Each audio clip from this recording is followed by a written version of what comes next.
कहते हैं रस्सी जल गई लेकिन बल नहीं गए। कुछ ऐसा ही पश्चिम बंगाल में टीएमसी के कार्यकर्ताओं के साथ में हो रहा है। बंगाल में पहले चरण की 152 सीटों के लिए वोट डाले जा रहे हैं। सुबह से मतदान बहुत तेज गति से हो रहा है, यानी बम्पर मतदान हो रहा है। कमोबेश पूरी 152 सीटों के ऊपर शांति का माहौल भी है। छिटपुट वारदात जरूर हो रही हैं, क्योंकि वो तो टीएमसी के कार्यकर्ताओं की मनोस्थिति ऐसी है कि रुकने का नाम नहीं लेते हैं। जो सबसे बड़ी घटना आज के दिन में अभी तक दर्ज हुई है वो है दक्षिणी मिदनापुर में कुमारगंज सीट है, जहां भाजपा प्रत्याशी सुवेंदु सरकार के ऊपर हमला हुआ है। दरअसल हुआ यह कि उनके कई सारे बूथों के अंदर बीजेपी के पोलिंग एजेंट्स को टीएमसी के कार्यकर्ताओं ने नहीं जाने दिया, और इसके बाद में उनके साथ के लोगों ने वहां जो टीएमसी के कार्यकर्ता थे उनको वहां से मौके से भगाया और उनका पीछा किया। लेकिन एक स्थिति में जाकर सुवेंदु खुद टीएमसी के कार्यकर्ताओं के बीच में फंस गए। बड़ी संख्या में टीएमसी के कार्यकर्ताओं ने एकत्र होकर उनके साथ में झगड़ा किया, मारपीट की। इस दौरान उनके साथ उनका सिक्योरिटी गार्ड जरूर था और उसने प्रयास भी किया बचाने का, लेकिन उनके साथ मारपीट तो कुल मिलाकर हुई। ईसी यानी इलेक्शन कमीशन इस मामले में एक्शन मोड पर आ गया है।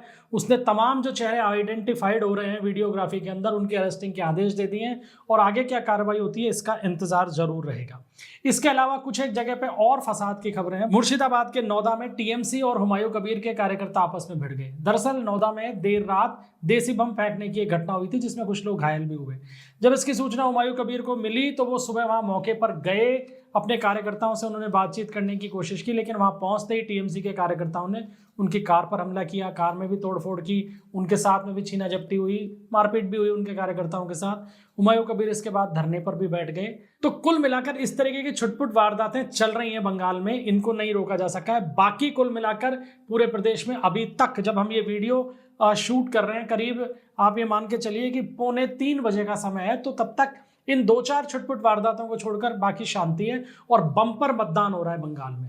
1 बजे तक जो मतदान के आंकड़े आए हैं उसके अनुसार 62.18% वोटिंग 1 बजे तक हो चुकी थी, और तमिलनाडु के अंदर 1 बजे तक 56.81% वोट डल चुके थे। तो आप ये मान के चलिए कि पश्चिम बंगाल में तो कम से कम वोटिंग के मामले में आज इतिहास बनने वाला है।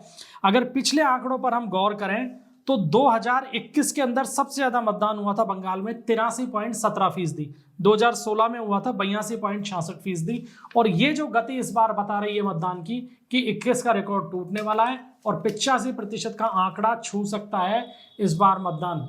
तो ये जो एक मैसेज बंगाल की धरती से निकल के आ रहा है, बहुत पॉजिटिव साइन है। सुरक्षा कर्मी जो हैं केंद्रीय फोर्स के, वो चप्पे चप्पे पर तैनात हैं 152 सीटों पर, और गुंडागर्दी और बदमाशी जैसी तमाम घटनाओं को रोकने की पूरी कोशिश कर रहे हैं। आप ये मान के चलिए कि अगर पिछले चुनाव से तुलना की जाए तो 90% से ज्यादा कमी है। प्रीपोल हिंसा तो पूरे बंगाल में हुई नहीं है, और मतदान के दिन की हिंसा में भी अभी तक करीब देखा जाए तो 90% की कमी है।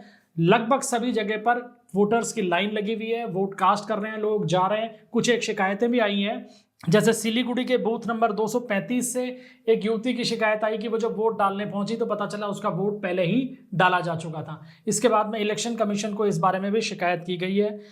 इसी तरीके से कुछ सूचनाएं जो हैं वो रोचक तरीके की भी आ रही है कि झारग्राम के अंदर जो पोलिंग स्टेशन था उसके पास में एक हाथी आ गया, और हाथी के आने के कारण थोड़ी देर मतदान को भी रोकना पड़ा। इसके अलावा टीएमसी के कैंडिडेट हैं चंदन मंडल गोरा महल सीट से, वो एक गांव में पहुंचे और वहां के मतदाताओं को कुछ प्रलोभन देने की कोशिश की। तो बहुत बड़ी संख्या में स्थानीय निवासी वहां एकत्र हो गए, उन्होंने जबरदस्त विरोध किया।